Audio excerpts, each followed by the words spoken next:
So ayan mga kaprobinsya, update ko kayo yung na-transplant ko na kahapon na talong na tanim natin mga kaprobinsya dito sa ating area. So napakarami. Naubos ko na naitanim mga kaprobinsya yung lahat ng talong na punla natin. So tama na yun mga kaprobinsya kasi naubos na natin yung space natin, yung space na pagtataniman natin mga kaprobinsya. Na sabi ko nga ang bawat sulok ng ating area kailangan natin mapakinabangan mga kaprobinsya. So ito na yung pakita ko sa inyo yung update ng bagong transplant at sakto naman kahapon umulan-ulan mga kaprobinsya. So napakalawak ng ating talungan sa ngayon dahil sa abot siguro sa tingin ko kasi 962 yung aking pinunla, yung iba naman hindi nabuhay. So sa tingin ko nasa 700 plus yung ating nabuhay na talong at naitanim na natin mga kaprobinsya. Malinis yung 700 na talong na naitanim natin ngayon. Kung 700 na talong mga kaprobinsya at 700 din na sili yung ating itinanim ngayon dahil napakarami talaga mga kaprobinsya. At ito napakagandang pagkakataon na bago magtag-araw ay makapag-penetrate na yung ugat nila dito sa mismong lupa mga kaprobinsya. Direct soil na mga kaprobinsya yung ating mga tanim dito na punla dahil na-transplant na natin. So ayan, pakita ko sa inyo mga kaprobinsya. Ayan mga kaprobinsya oh. Ayan oh. Ayan yung ating mga tanim na talong mga kaprobinsya. Yung purpose ko mga kaprobinsya kaya malalim yan. Dahil kapag tayo ay nag-apply ng abono at sakali man ang umulan, tatamaan sila kasi medyo malalim yung ating pinagtaniman. At sa kanyang paglaki mga kaprobinsya, itatabon din natin yung lupa na to na hinukay natin mga kaprobinsya dyan sa kanyang puno. Ayan yung ating update dito. Ayan.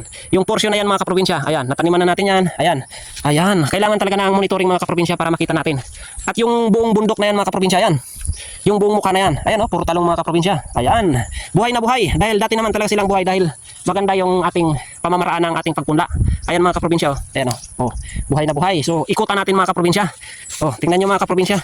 Yung nasa 700 to, 700 na talong na tinanim natin. Ayan oh. May malalapad na mga kaprobinsya. Lalo kung ma-applyan natin ng abono yan. Sus, sabi ko sa inyo mga kaprobinsya. Ayan, walang sulok na hindi natin tinaniman. Yung buong mukha na to mga kaprobinsya. Ayan oh. Ayan. Sus, sabi ko sa inyo pag tinamaan natin yung talong mga kaprobinsya. Ayan, at mataas yung presyo. Ayan oh. Ayan mga kaprobinsya oh. Sa atin kasi mga kaprobinsya, kahit ganito man yung forma ng lupa, pinanghinayangan natin mga kaprobinsya yan na dapat mataniman natin lahat.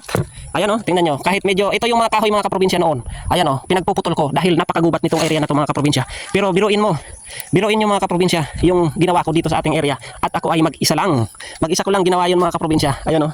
Sana lumakas yung umulan ulit mga kaprobinsya para mabasa yung mga bagong tanim natin na ayan oh, na-transfer na natin.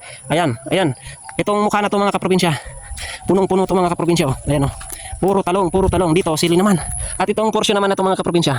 Ayan, yung doon natin nagdilig tayo doon sa kabila. Ayan oh, tingnan nyo. Ito may sili na dito. Nakaabot dito rin yung talong mga kaprobinsya. Ayan oh. Ayan. Punong-puno na talong itong area. Napakagandang tingnan mga kaprobinsya. Ito ay namunga na. At nandito lang mga kaprobinsya, ayun niyo. Yan yung kamalig na yan, nandiyan yung water pump natin. Abot dito mga kaprobinsya. So, gagawa ako ng kubo naman dito. Gagawa naman ako ng kubo dito mga kaprobinsya. Yun yung aking plano. Dito banda mga kaprobinsya, papatagin natin yan. Lalagyan natin ng timba, pag-istakan natin ng tubig mga kaprobinsya. Tingnan niyo mga kaprobinsya, oh, yung mukha na yan. Papunta diyan, ayun. Yan oh. Hanggang dito mga kaprobinsya ay puro talong.